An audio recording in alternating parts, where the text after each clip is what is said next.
Repeat champs, Jack. We got it. Otherworldly. I love it. I'm a sucker for dynasties. I was talking about this. I talked about this last week, and I talked about it on the stream last night. That just as a general statement, not even just sports, in general, I'm a sucker for just greatness. If someone's doing something historic, I can't help but just like sit back and go, damn, like that. This is unbelievable. And that's what Kansas City's doing right now. Sucks because I hate them, but it's nothing compared to the hatred I have for a team in the AFC North. Like there's so much respect that I have for what they're doing, where it's like, I mean, I was rooting against them, but I couldn't be that upset. Like, it's just unbelievable what they're doing. Yeah, I mean, it kind of makes you feel like content with your team when you lose. You're like, all right, like we lost, like the Eagles. Like, I mean, they sort of were my team still at that point. Like, I follow them the most, but like I'm not like a diehard fan anymore.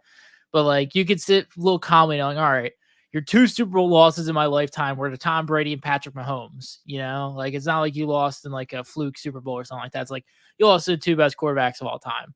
Like, I mean, if you have to lose to anybody, that's who I'd want to lose to. That said, Chris Jones in the post-game press conference saying that the Ravens were by far the best team that they had played this season. That cut a little deep, because it's further confirmation of what I already knew.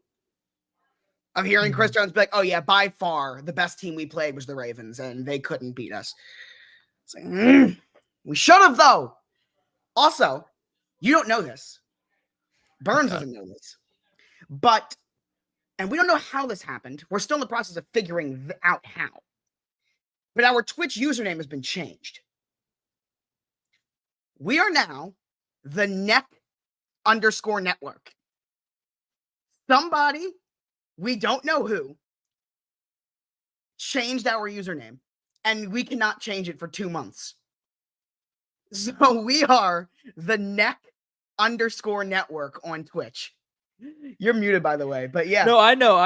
I have background noise. I don't feel like everybody hearing vacuums and stuff. So, like, is it just between you two? Like, who has the ability to change this thing? Just us two. So it's my fault. So one of two things happened. Either my brother got a lot better at lying, because I can tell when he's lying and when he's not, and it didn't look like he was, but either it was him or someone hacked our account. But you have at least changed the password. Yes, but the hacking the account thing doesn't make sense, because I doubt that they would change like that's too funny to be like someone that's trying to hack us. I don't know, man. That's something. Yeah. Yes, it is. I'm gonna go with Michael changed it and he's just not saying anything. I feel like that's just definitely not. He wouldn't. But yeah. Neither way. Welcome to episode 61 of Burns and Berman. Jack filling in for Burns. Burns is currently flying back from Vegas. He was not at the game, but he was in Vegas for the Super Bowl. Can confirm. By the way, because me and Michael were in the same place for the Super Bowl, we also streamed on TikTok as well, the game. And when you combine Twitch and TikTok, 27,000 unique live viewers. That's insane. That's a lot of viewers, man. So yeah, thank you guys for that. That's incredible. Twitch was Twitch was great. In terms of viewership, it was nothing crazy. It was really TikTok, but we made it very clear that Twitch was like the audio quality on Twitch was way better because the mics and all that were connected to the Twitch. And Michael's house, because it's huge, even though he won't say that, the room we did it from has like a loud echo. So on the TikTok stream, which most people were hearing, the audio was not as good, but obviously it was good enough considering the numbers we got. But yeah, Burns met Aaron Jones. I saw that. Burns also met Jack Connell. Yes, he did. How was that? It was nice. You know, dude, it's My hotel started to get pretty nuts by so Oh, I I'm flew out sure. Friday night. Friday, it got crazy. So we stayed where the Chiefs' friends and family stayed. Oh, So I oh ran shit. into When? a TikToker, a TikToking brother of a NFL quarterback. Oh, no Um, way. Ha! Other people of high calibers within my hotel. It's because you like I'm just like I was in a panic. So Friday was an interesting day. So Yeah. we wrapped recording. My phone's at 3% in the Uber. So I'm like, all right, my charger's in my bag. I had a I can't even say it's from Succession, ludicrously capacious bag with me all week of all of my chargers and gizmos for A traveling to what? and from set. It's from A what bag? Succession. Ludicrously capacious. Who's that? Did you ever watch Succession? No, that's why I don't Then know you what won't that is. get it. Yeah. Um, Anyways, so I was like, "Oh, my charger's in my bag. I'll go figure it out." And I get to my hotel, my charger's not in my bag. I've lost my charger, and the only thing in the hotel lobby are the shittiest dollar store chargers for like $30. No joke, because I know the price 'cause I had to buy one. Mhm. And I'm sitting there buying like trying to and the charger doesn't work. So I end up having to Yeah. borrow a charger from somebody in the middle of the hotel. And as I'm doing this and trying to figure it out, I just see CJ Stroud walk past me. I'm like, oh, I'm like this. It was like a fever dream. Yeah. That's But crazy. that was literally just the theme of the whole week. Yeah, I'm sure. Like I want to go to a Super Bowl so bad. it was Yeah. absurd. Yeah. No, it was Especially good. Burns and I got to chit chat a little bit. It was tough because Friday was just like every day as it got later in the week got crazier crazy. and Yeah. crazier and crazier. And there was a miscommunication on where I was residing and where Burns thought to go. Oh god. And so it ended up and like Ubers were getting canceled and it took like an hour to get like what should take like 10 minutes. So that was a little bit longer than expected, but everything else work Yeah. wise was awesome. Yeah. The game was unbelievable. It's one of the best Super Bowls ever, easily. I said after the game that it was the best. Maybe I was a little prisoner of the moment on that time in that moment, but it's up there. It's Yeah. got an I argument. I don't know. It I might be. the thing I like so much about this is I think I said in the show, this year had the history. It seemed like it happened every single time a game was hyped up. It very much underdelivered between injuries and blowouts and everything else. Anytime a game was hyped up, did not live to the expectations. Like Ravens Bengals, first one comes to my mind because we're talking. There's so Yeah. many others that I'm not even thinking of, like Eagles Yeah. Niners, stuff like that. The only one that This did one, was Eagles Bills. yeah, and this one lived up to it. And it was Yeah. so nice because you look back, there's nothing like outstanding. Like all the right penalties were called, nothing Bill Vinovich, great egregious, rep. no issues with the field. Like there was nothing extenuating to say, oh, well, this ruined the game, this, Right. whatever. And when you walk away, so it's a shame that's like that's what kind of the baseline has to be. But the fact that it was a clean, really good game, I think It was helped incredible. solidify it. And Yeah. something that Burns and I have talked about a lot on here is the difference between bad offense and good defense. And the way the first half was, the defenses were incredible. I know everyone was talking about, oh, it was boring, it was low score. No, it was the defenses in that game. Both teams were unbelievable. The third quarter was a little sloppy. The third quarter was a little more bad offense than good defense. But once we hit quarter number 4, I mean, you can't ask for anything better. You can't. It's unbelievable. And yes, this was awesome. And Tom Grossi won Fan of the Year. I was so happy. That was awesome. Shout I out did Tom not see Grossi. that. Shout out to him. That's awesome. Thoughts on Usher? It wasn't. I thought it would be better than it was. It wasn't bad. Like I didn't dislike it, but it wasn't amazing. Like it I wasn't. just don't think Usher was really meant for you, Josh. To be not really meant for me either. Yeah, Like, it's kind of the same way why like Dr. Dre and 50 Cent, everybody was like, what was that, 2 years ago?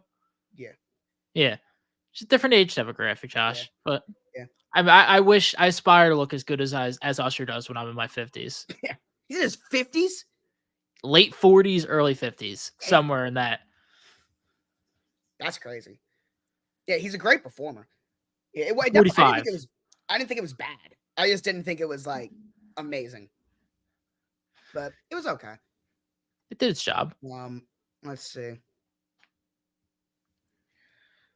So This now, here, this oh, sorry. I was yeah, gonna talk about this. yeah, I was This is a about fair to. this it's the craziest thing that Tom Brady got 1 year, Yeah, a clean year where he was the undisputed GOAT, and now a year later, I'm not saying it's a question, but, like, yeah, there is a legitimate part you say, Mahomes has got a pretty good yeah, shot at this." yeah, Like, that is unreal that yeah, Tom Brady became unquestioned GOAT amongst all sports. Possible all sports. You can say Michael yeah. Jordan, whatever, Tiger Woods. And he got 1 year, and now Mahomes is right in the conversation with him. Yep. And That's to me, he's still not there. He just needs more time. He needs to sustain this. But, and I said this about the LeBron Jordan debate, and I'm going to get into this with Burns. He's not going to like this. That while I am still on the Jordan train, I think you can firmly say that those two are on the same tier. I don't think either one is above, like, by far. If I had to pick, I'm still going Jordan, but the longevity of LeBron, I think, is without question put it where they're on the same tier, no matter who you think is the best. I'm not saying that about Mahomes. Mahomes, I think, is still a tier below Brady. He's not there. But that doesn't mean that you can't take a second, step back, and just acknowledge what he's done. It's unbelievable. And what he's done through 6 years has never happened. And it's not even close. So a man that's 28 years old being mentioned in the same breath as Peyton Manning and John Elway. I meant to say Joe Montana. Peyton Manning and Joe Montana and Aaron Rodgers and Johnny Unitas, and you put like that on that level, that's unbelievable for a guy that's 28 years old. I mean, this is the thing I was thinking about. He's 28. I think you can firmly say easily outside of Tom Brady, if you put him one-on-one with any other quarterback, maybe Joe Montana, you get a little bit, he's unquestionably better than. I agree. Like I've even said this. Peyton Manning. I think the world of Peyton Manning. I think he's second, third best quarterback of all time. You look at Peyton Manning, look at Patrick Mahomes side by side, career accolades. Yep. Mahomes is right there with him, if not better. Like that is absurd. It is. It is. It's insane. What I just can't believe that he's done this so well, so quickly. But to talk about Brady's longevity, it's crazy to think about that. If he has a career as long as Brady, I'm going to be 34 when he retires. Like, he's got a long way to go in terms of longevity. But I said in 2020, when he was in year 3 as a starter, I said if we're talking from a natural talent standpoint, he is the best of all time. That take is aged beautifully. We're talking natural ability, which, by the way, if that's the conversation, Tom Brady's not even in the top 100 because it's more than that. That's not the only thing. It's not about just your natural ability. If we're talking natural ability, then it's Mahomes and Aaron Rodgers are the clear undisputed 2 best, and Peyton Manning and Tom Brady are nowhere near it. But there is more to that. There is managing the game. There is intelligence. There is so many other aspects to the game that matters. But his talent level, I've said for a long time, I don't think the game has ever seen. And now his accolades are right there. It's unbelievable.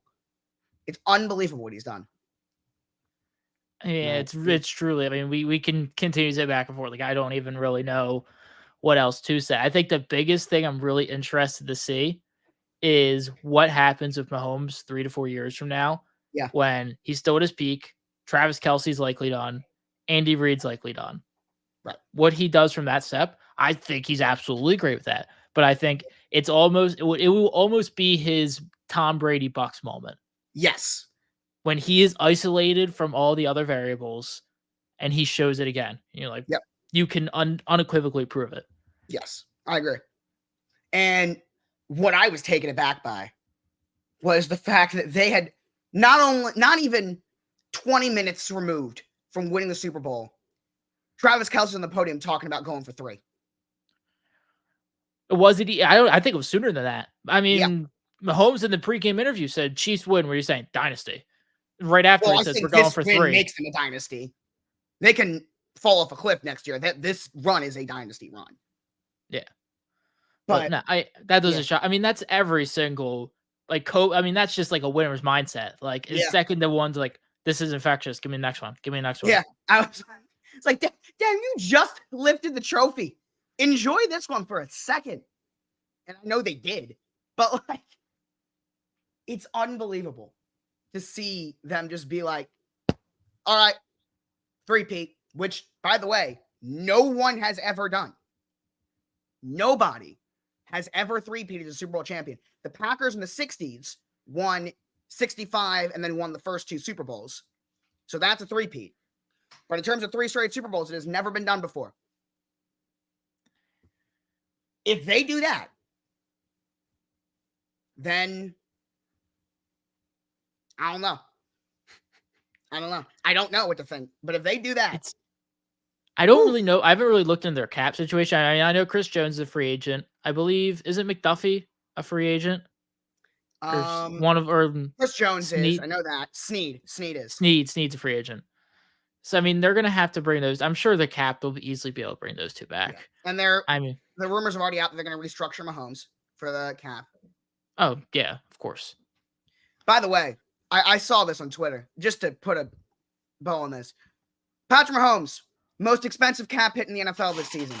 Offensive line was weakened. Wide receiver 1 was a rookie. They were forced to play 6 straight games at a rest disadvantage. They're the only team in NFL history to have that 6 weeks in a row. They had to play a game in Germany. They had no first-round bye. They had to play on the road in the divisional round as an underdog, on the road as a conference championship as an underdog. They were underdogs in the Super Bowl, down double digits. Strength of schedule-wise, it was the toughest path to a Super Bowl in NFL history, and no one has repeated the Super Bowl champions in 19 years, and they still did it. Where does this rank all-time among impressive rings? It's up there. It's up there. It's not number 1. Recent memory. Yeah, I was going to say, I'm going down the list of recent memory. I mean, I feel like Eagles 2017 has to be up there. Just because of like Nick Foles and just the countless Jason Peters, all of the injuries they Brady had. on the Bucs. Was that impressive though? I mean, they were a good team. They were a 5 seed. They didn't even win their division. They had Mike Evans and Chris Godwin. Yeah, true. I mean, it was a good ring. I mean, but like again, like this is the point where we fall into the conversation of is having Patrick Mahomes or Tom Brady as your quarterback winning a Super Bowl more impressive than like a Nick Foles, like Brad Johnson type situation here. Right. Trent Dilfer. Yeah, same thing. Yeah. But I also know this. I'm looking at those opponents. This season's opening Ravens at Chiefs, isn't it? Has to be. Yeah. I want that. Yeah. I want that. Let's go. It's going to be an interesting offseason for the Ravens. Very interesting. Already lost a lot of pieces, and free agency hasn't even started yet, so we'll see. Eagles free agencies are already heating up. Everybody's losing their minds over the simplest thing with Hassan Reddick ever, which is just the funniest thing. Like Hassan Reddick. Do you understand the logic behind what's going on with Hassan Reddick? So he's not requesting a trade. Is just trying to, is it restructure stuff? So Hassan Reddick's on a steal of a contract right now. It's like $13-14 million a year compared to other edge rushers making 27 million. He's up for he's in the last year of his contract. Right. Philly, of course, is in a tight contract bind with needing to pay Josh Sweat, also having to pay Jalen Hurts $250 million, having to pay Devonta Smith and everybody, and also having 3 first-round picks in the last 2 years on the defensive line. Mm-hmm. So like something's got to give somewhere. And they're like, listen, like we'd love to pay you, like we could still talk about it, but feel free to look around because like we know like we might not be able to give it to you. You can't. So there's a chance a team like Chicago could be like, hell yeah, like we need him across from Montez Sweat, and they throw everything. I mean, that could happen. But I mean, it just also helps Hassan Reddick. Like, listen, like, yeah, a team could maybe want to give $24 million, but they don't want to give draft capital, and then they settle in the middle at like $20 million or something. Because Hassan Reddick's also 29. I mean, there's a lot of in the league forever. Yeah, because he was Arizona for a couple of years, then he went to Carolina, then he went to Philly. Yeah, it has to be around 28, 29. So it's not really doom and gloom like everybody expects. It's just like a leverage thing. Like somebody did it last year. Not Lamar. I feel like there's somebody else that went around exploring options. Lamar, but Lamar not really. Lamar really didn't talk to anybody. Right. He requested a trade, but it was all negotiation leverage stuff. Yeah. Yeah. So, but the other aspect of this, because I think back to Super Bowl 51 and the Falcons. and just the crushing aspect of a loss that was for Atlanta. That's what it felt like yesterday for San Francisco. Like, that was crushing. How the hell do you bounce back from that? That was it's a shame to say, but I mean, maybe next year, but that was the 49ers 1000% best shot at Super Bowl. I'm not I mean, they saying had it. I'm not I'm not saying that they can't go back, but it's like Detroit. It's like that was their best shot because you're gonna have to have a really uncomfortable conversation about Brock Purdy in a year and a half. And it's not because about Brock Purdy the player, it's about Brock Purdy the contract. Yeah, Because you have very to true. then you have to circle back to, do you like Brock Purdy or do you like 7 or 8 of your other starters? Right. Because I mean, he it's a rarity of a situation. Like even a rookie quarterback costs 8 times as much as he does. Yeah. So I mean, it's just like you're gonna have to gut your roster to keep him. And it's I don't think it's like I said, I don't think it's anything on Brock Purdy as a player. Yeah. It's, do you like your team and do you think you can replace him, or Right. is he the guy? And I don't. Yeah. That's a good point. Just in terms of the way the contract is as a 7th-round pick. I mean, yeah, I mean, it was literally where else are you going to get a starting MVP caliber quarterback making $800,000 a year? Yeah. Yeah, you're not. So, And I that's don't know what their yeah, cap structure. I don't know really who. I don't think they really have many people hitting free agency this summer besides like Chase Young and like a couple of, yeah. like others around the edges. I mean, Yes, right.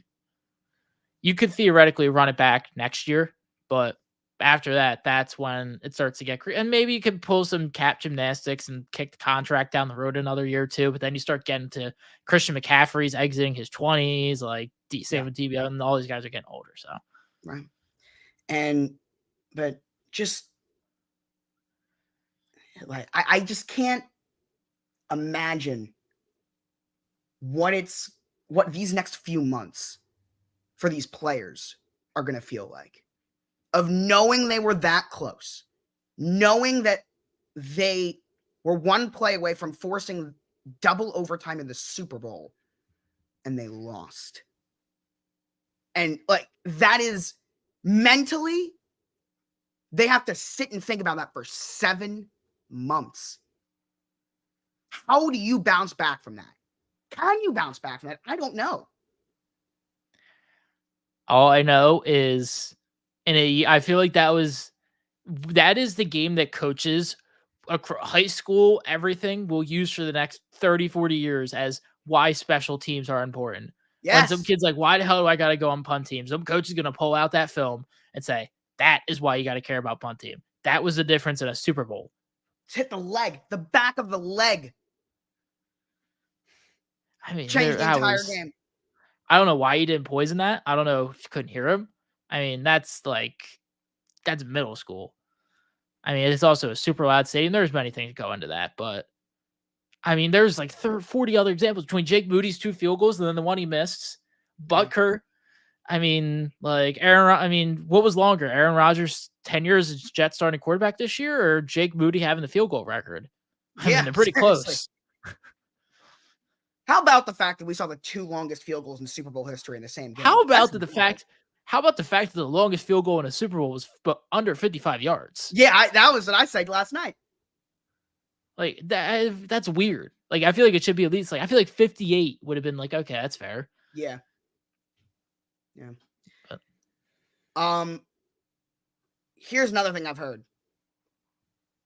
The decision to take the ball in overtime. Me and Michael, we both agreed. I think that was the right decision. Because what you do is you force the Chiefs to match you instead of you matching the Chiefs. Now, that said, I feel like this is one of those decisions where you can just go either way. I wouldn't argue with you. But if I was in that situation, I would have done the same thing. yeah, I mean, I see both sides of it. Like I always defer to the second half. But I Yeah. mean, like but the thing is, you both get 2 possessions if you score. So I mean, it's like, but I mean, the pressure is like if you kick a field goal, Mahomes scores on you, the pressure's on. Right. You know, Which like happened. Credit to it's that defense, though. They stepped up. They stepped up all year. They allowed the most points the Chiefs allowed all season was 27 to the Packers. That's the wow. most points they've allowed all season. How many did Philly So have? I feel there's what 20. Eagles have to be close.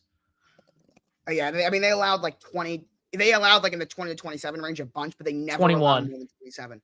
Yeah, it was 21. Yeah, they allowed 21 to the Lions, 9 to Jacksonville, 10 to Chicago, 20 to the Jets, 20 to the Vikings, 8 to the Broncos, 17 to the Chargers, 24 to the Broncos, 14 to the Dolphins, 21 to the Eagles, 17 to the Raiders, 27 to the Packers, 20 to the Bills, 17 to the Patriots, 20 to the Raiders, 17 to the Bengals, 12 to the Chargers, and then in the playoffs, they allowed, where is it? They allowed 7 to the Dolphins, 24 to Buffalo, 10 to the Ravens, and 22 to the Niners. That's insane. Yeah, I mean, that defense, I mean, the more I thought, like, that back seven was legit. Between, I Unbelievable. mean, Nick Bolton when he was healthy, Leo Chenal, Drew Tranquill, who I got, he's gonna be a hot free Drew agent this year. Tranquill. How about a guy that stepped up this year? That man got himself a bag. Massive one. I mean, there's already, I mean, it's kind of hard not to disagree, but I mean, McDuffie and Snead, pretty much the best 1-2 secondary in football. I mean, I don't know really who else. I mean, maybe Miami with Howard and Ramsey. That's I don't really know who else I would put next to them. DJ Reed and Sauce. Yeah, but I mean, again, they're in that unquestionably in that conversation. Yeah. I mean, Karlaftis is really progressing well. I liked him coming out of the draft. Me too. So, I mean, they are just really, I'm very impressed with how this defense has come along. And I'm always I mean, the Chiefs have built a coaching staff the way I would always do it, which is, I mean, you get a young hotshot. I mean, he's not young, but I mean, you get a great play caller as the head coach, so you never lose it. And there are about 4 to 5 just incredible defensive coordinators that just sputtered out as head coaches, never really going to get the opportunity, never really interested in it. Yep. Just the Jim Schwartzes, the Lou Anarumo. I mean, Lou Anarumo never got a head coaching job, but you know what I mean? But yeah, I mean, just like types of guys of those caliber, Spagnuolo and Vic Fangio, getting yourself one of those guys that you could just pay and they're comfortable staying there, and you set yourself up. I mean, it's just Spags is now you're not going to 4 rings as a DC. Where was Giants? Oh yeah, he's the first coordinator ever to win 4 Super Bowls as a coordinator. That's incredible. That is incredible. Yeah. But we are now in this offseason where we're the same thing was last offseason. Everyone's chasing the same team. So this offense, even during the playoffs, nothing special. Not that it mattered, but it wasn't. No. The defense, which is all young, and Brett Veach, unbelievable job drafting. That's how you pay your quarterback and stay relevant, is you draft well every single year. That's what the Chiefs have done with Brett Veach. And so you now have a situation where, yes, there's Mahomes and Kelsey, but you got to figure out how to get past that defense. I mean, the Ravens offense was lighting up the entire league. They allowed 10 points to us. A lot of that was self-inflicted, but at the end of the day, it was 10 points allowed to an offense that scored 30 plus in their last, I think it was 7 straight home games before that. And they allowed 10. Yes, the Ravens shot themselves in the foot, but that big of a gap has a lot to do with the defense you're playing. A lot. So, and as you said, Spags isn't going anywhere. I mean, I think he might start to get some head coaching chatter next year if they just keep doing this. Yeah. How old is he? He's not old. Late 50s? Yeah, probably something like that. Let me look. He is.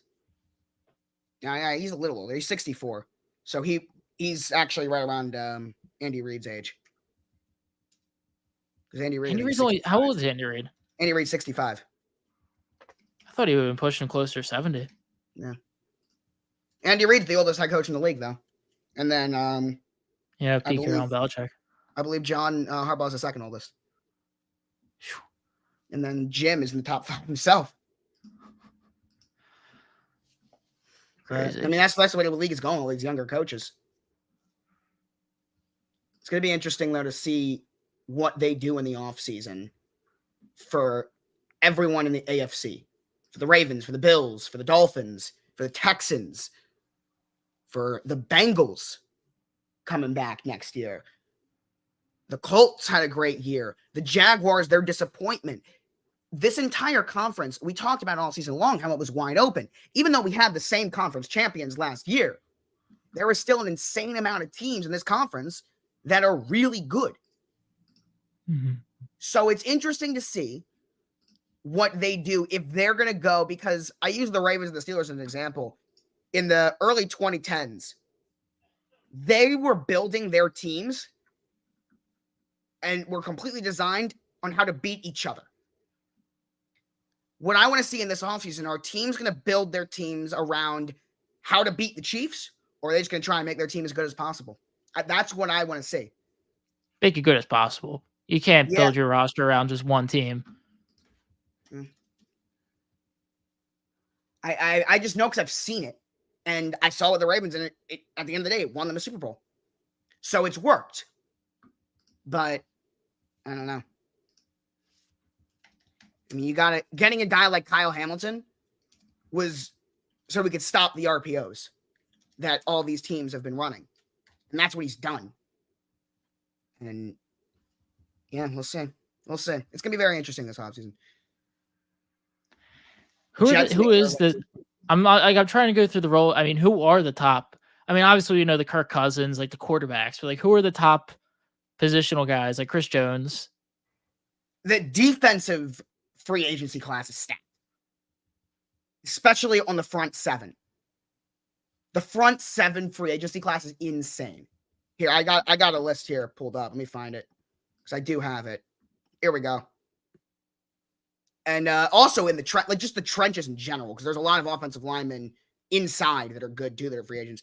But on defense, you got Chris Jones, Christian Wilkins, Justin Madubuike, Leonard Williams, Fletcher Cox, DJ Reader.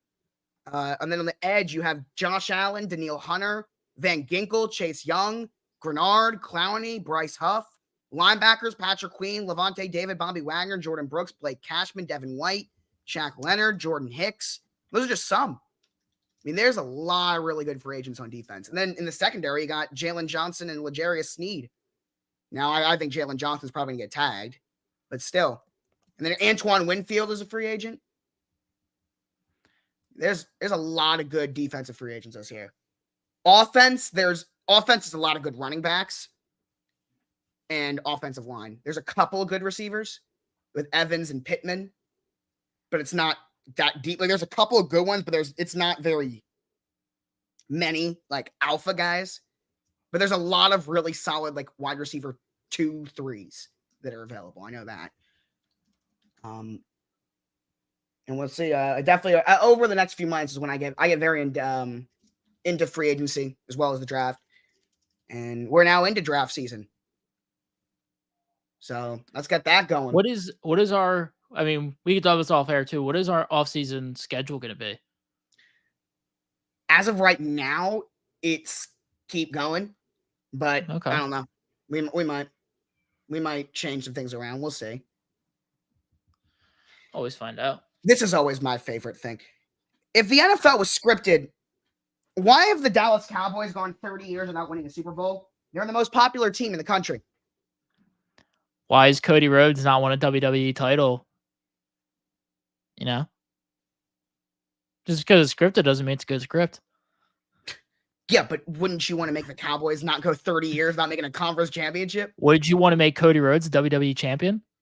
I don't know how big of a name he is compared to. Like, I don't really follow wrestling. I just saw it was an uproar for like. I know people are pissed. I used to like wrestling as a kid, but like it's changed a lot since like 2011 when like John Cena was the thing. Yeah. So I just like see all the hoopla. I saw The Rock was back and apparently his nephew or something. I don't know. Yeah. I'm slowly trying to figure out what's going on because wrestling's fun, you know. I've never watched it, but I've always like found it interesting. I'm a sucker for a good storyline. And seeing is that's literally just all it is. Like, I mean, I've always been fascinated about like wrestling because they always talk about like the storylines, everything is scripted, but like none of the people who make the storylines talk about the process behind the storylines or any of that. Right. Like, are they just like the powers that be? Like, are they hidden? Like, who are they? I don't know. It's a good point. Here's my question. Am I the only one that's not ruined, not like bothered at all by this? Like the Anybody Taylor who's Swift, actually I couldn't care less. It is at worst, it is mildly annoying. At worst. anybody, I think anybody, I'm sorry if this offends any reviewers, anybody who has an issue with it, I think has some insecurities within themselves. I agree. These two have done jack shit. Yeah. Like what Travis talked about it maybe on a podcast 6 months ago. Right. They've literally just anything that's come out of it has not been out of their mouths besides just like vague like statements once every like 2 months. Mhm. Like everything that's And they're between them is genuinely called by happy. other people. Yeah. Like, You and who can gives a every shit? clip that comes out, they are genuinely happy. Yeah, and like like this last the Super Bowl. Like everybody's always talking about, oh, Taylor's taking over the NFL. She was on TV for like 25 seconds, 30 seconds. This was the most they've shown her all year, and I guarantee was no more. And this is probably high, no more than 2 minutes of airtime, and that's high. Yeah, like I get like the first week because it was like, oh my god, like she was on tour and she was like the talk, like way more talking down than she usually is. Like I get Right. that, but like It is the media. It's the media coverage. But if you guys, let me explain something to you guys. The more you guys comment on posts, the better they do. If you don't like it, scroll. yeah, That this is the best. the only way to make it go away. So with this, you might be too young for this too. It's kind of ironic because he was on commentary. I know People what you're gonna complaining say. about this are too young to remember Tony Romo and Jessica Simpson. I know. I It don't was remember, the but I know exactly exact what you're same talking thing. It was the exact same thing, except nobody really cared because it was just like, oh, celebrity power couple. Like the reason they do it is just because the casual fans watch. It's like, oh shit, I know who that person is. It's a storyline. Like even that, like it's happened so many different times. Like how many times did they show some? I mean, they had to have showed Simone Biles a couple times during the Packers games. Right. Like it's just because the Chiefs are the biggest team, it's highlight the most. But like, Yeah. And to this point, there was the NFL put out a thing of their highlights, best of Taylor Swift. Here, I'm gonna read you the views that every YouTube video that the NFL posted got last night. Lift Every Voice and Sing got 408,000 views. Reba McEntire's national anthem got 2 million. Post Malone, America the Beautiful got 1.8 million. That's a lot, right? But during the game. So again, everyone's watching for the football. mhm. Actual in-game highlights. Kyle Juszczyk hurdle got 41K. CMC fumble got 64K. Longest field goal in Super Bowl history, which actually is the second longest now, 335K. Niners trick play for the touchdown, 149K. Mecole Hardman big play, 75. Mahomes pick, 64K. Muff punt, Chiefs take the lead, 74K. Juwan Jennings throwing and catching a touchdown, 69K. We're going to overtime, 75K. Chiefs win the Super Bowl, 898K. The crazy ending video, which is like late fourth quarter into all of overtime, that's got 1 million views. Best of Taylor Swift in the Super Bowl, 1.3 million views. They do it because people watch it. There is a massive amount of audience of people that care about Taylor Swift that don't watch the Super Bowl that very much care about Taylor Swift and want to see what Taylor Swift's up to at any given moment. Like, no shit, that's going to get views. Why wouldn't they do it? The NFL is getting more popular. The NFL has had one demographic they have failed to crack for the better part of 50 years. One pop star comes along and dates a star player, and all of a sudden, boom, those viewers skyrocket. Why wouldn't they take advantage of that? Like, it is kind of impressive how close, and people don't realize it, like the NFL is slowly inching towards like becoming the most popular thing on, I mean, it is the most popular thing in America. By a mile. I mean, 93 close. on I the mean, top like we're 100 most slowly watched things. inching worldwide. Like Yep. we're slowly capturing like Canada and Soccer's the got to other. wash their back. Yeah, like what other country, what other place can you say, oh yeah, this sport controls one day of the week for like a whole year, like for half the year? Like the only thing that comes close to it is the World Cup. That's it. even though the World Cup's once every 4 years. Right. This is every Sunday. True. Well, every Sunday for half a year, every year. Yeah. Sundays are an event in this country for half of the year. Everywhere else in the world, it's just a day. Here, it's an event. My dad is a joke. It's funny. He's like, the NFL is so popular, they own a day, and the day used to belong to God. That is how impressive what they've done is. I mean, even the sport in general, like high school. What was the biggest day of the week in high school? Friday night lights. Like that was the big, like you would go to the football game Friday. Well, I play football, you know what I mean? Right. College. My school never Saturday. College. Saturdays. Right. College game day. Like no matter what point you are in life, it controls 1 to 2 to maybe 3 days a week of half a year of your life. Mm-hmm. That and is the insane. NFL is just slowly experimenting on games on different days. We got a game on Friday next year. That's like a government ordinance that they can't do. Like, I mean, I think it's because it's in a different country. Yeah. Like, that's why like the Black Friday game only happened then because like there's like a byline. It's like this cannot crash in with like high school football. Plus, somebody explained it to me. Recovery. Well, I mean, that's from an NFL player PA perspective. I'm talking the United States government. Yeah. I think those two together, though, that's a pretty good argument. I mean, if there's no such thing as Friday Night Lights, if there's a Thursday night football, there would absolutely be a Friday Night Football. Are you kidding me? Yeah, would have been a thing instead of Thursday. Probably both. Yeah, honestly. But, yeah. Anything you want to add? Super Bowl week was cool. Slept like 3 hours a day. Vegas is very expensive. Very expensive. I'm sure. Every morning I would get a bacon, egg, and cheese and a large iced coffee. It came to like $25 every morning. Wow. Here it's like what, like $8, $9? That's insane. Well, I mean, I'm a hotel lobby in Las Vegas on the Strip. Like that's probably the most expensive place on the planet. Yeah. Yeah, that's all I got. Yeah. All right. Well, that will do it. Oh, Manscaped. Right. We can talk about, well, it's once a week. We can talk about when Burton's back on Wednesday. Good. He can read the Valentine's Day one. Perfect. All right. See you guys later. And yeah, go Ravens.